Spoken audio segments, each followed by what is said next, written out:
Just folks, go to the or on your telephone, just type that in and type in the name of the person who's trying to do business with you. If he's not licensed, he's not going to be there.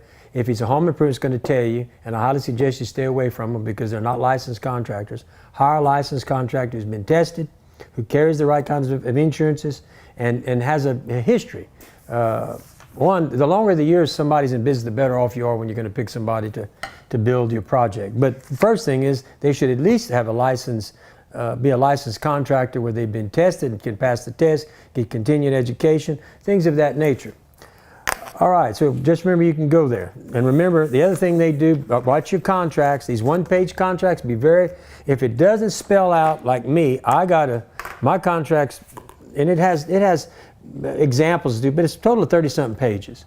Therefore, you're going to know exactly what I'm going to do and exactly what's required of you. That's a well-understood contract. Talk to an attorney. He's going to tell you, I'm right. Whatever we agreed to needs to be in writing. Okay? If there's a problem, the written word doesn't change. Verbal stuff changes. You got to be careful with that stuff. Don't do nothing. I highly recommend you don't do nothing verbally. Now, Mallett Building's been in business 23 years, 22,000 buildings on the ground, A+ rating with the BBB. Folks, we got a plant. We cover 3 states. If you want somebody experienced, he's a state licensed contractor and been doing it a long time, we're the company. It's just that simple. So today I want to talk a little bit about, and I had a customer that I was talking to a minute ago, and we got on the subject of post frame versus stick frame. What's the difference? Well, stick frame is you pour the slab first, and when they pour the slab, they're going to put anchor bolts out of the bottom, outer perimeter. They're going to put a plate. And that's what holds building down. Got to put chain walls because now all the weight is supported on that outer perimeter. On the inside, you're going to put inner walls. You got to put some chain walls there because all the weight now is sitting on top of that slab. Okay? That's what happens in stick frame. The problem with stick frame, in my opinion, when Rita hit Cameron Parish, all the houses, what surprised everybody was all the slabs were clean as this, clean as this desk. And what nobody could figure out is where was the anchor bolts? Well, what happened after 30-something years, the anchor bolts had rusted. So when the water hit from the storm, it just pushed the buildings off the slabs.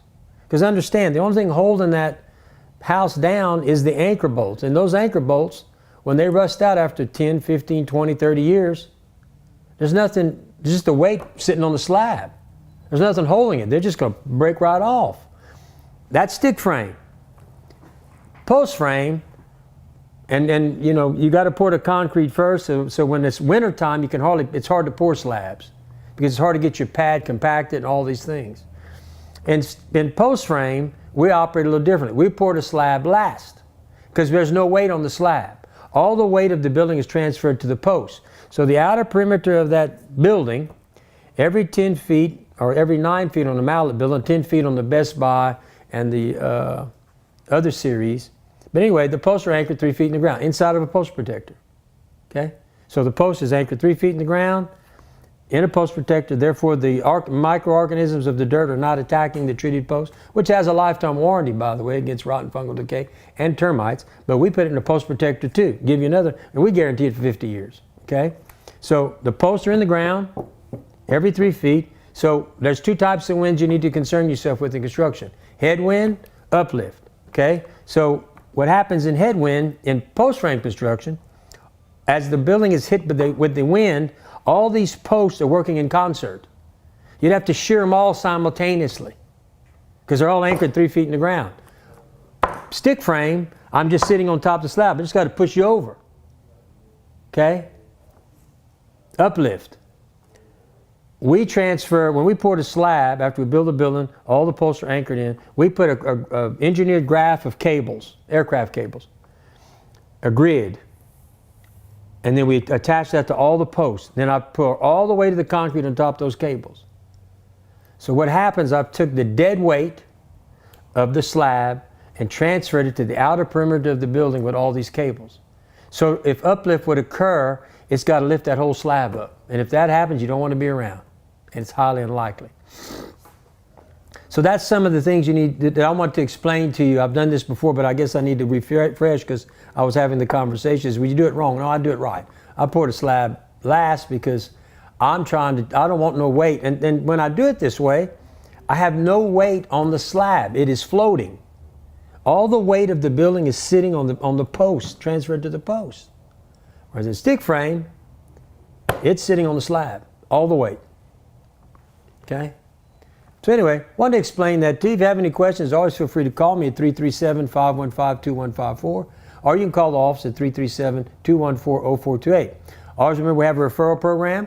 You know, if you buy a building with Mallett and you refer someone, you get a $200 check. That's simple.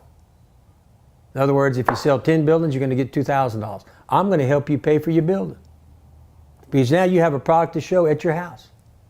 And I'm going to help you pay for your building. That is always the objective here, is to try to get people who bought buildings to always talk good about us, but at the same time make some money.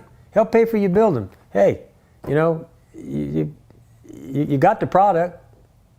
Show it. Get the customer here. You know, I send 50 sheets to every customer who buys a building, which are referral sheets. And if that customer comes with a referral sheet, or if my referral guy who handles all that calls you, he'll call the person for you, and we'll still send you $200. So anyway, if you have any questions about anything we do, feel free to call me. And I've given you my number, 337-515-2154, or you can call the office at 337-214-0428. Thank you. Please share.